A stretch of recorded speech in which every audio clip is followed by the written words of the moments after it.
Le ministre de la guerre de l'époque, qui s'appelait Girard.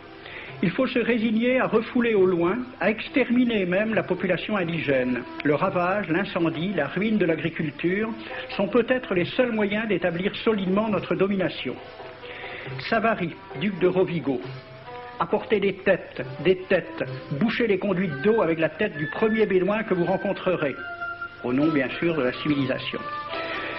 Christian, dans l'Afrique française, un détachement de l'armée parti d'Alger surprend la tribu désarmée des Olifia et massacre sur le champ tous les hommes, femmes, enfants, sans distinction.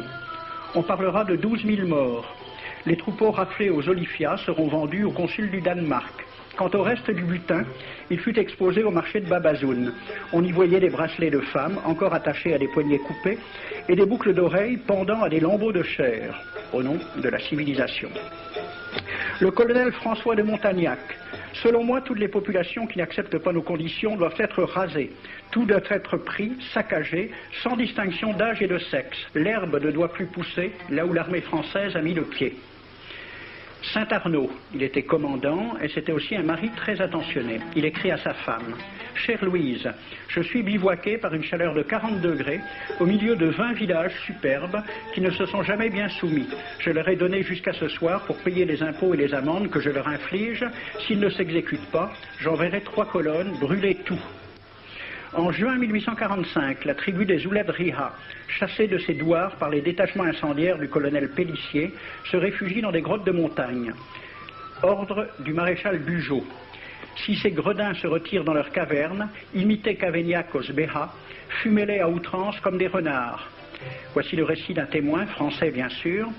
Voir au milieu de la nuit, à la faveur de la lune, un corps de troupes françaises occupé à entretenir un feu infernal. Entendre les sourds gémissements des hommes, des femmes, des enfants et des animaux, le craquement des rochers calcinés s'écroulant. Le matin, quand on chercha à dégager l'entrée des cavernes, gisaient des bœufs, des ânes, des moutons.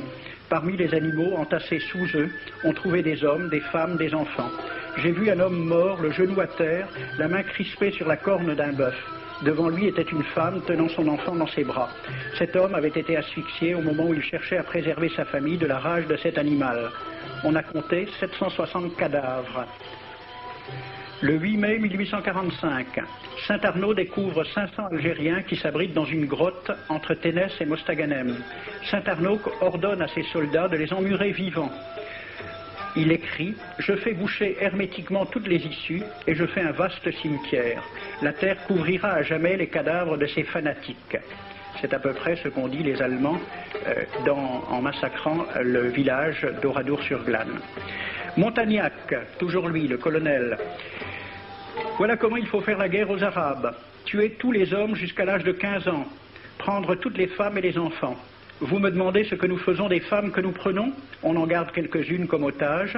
Les autres sont échangées contre des chevaux et le reste est vendu à l'enchère comme bête de somme.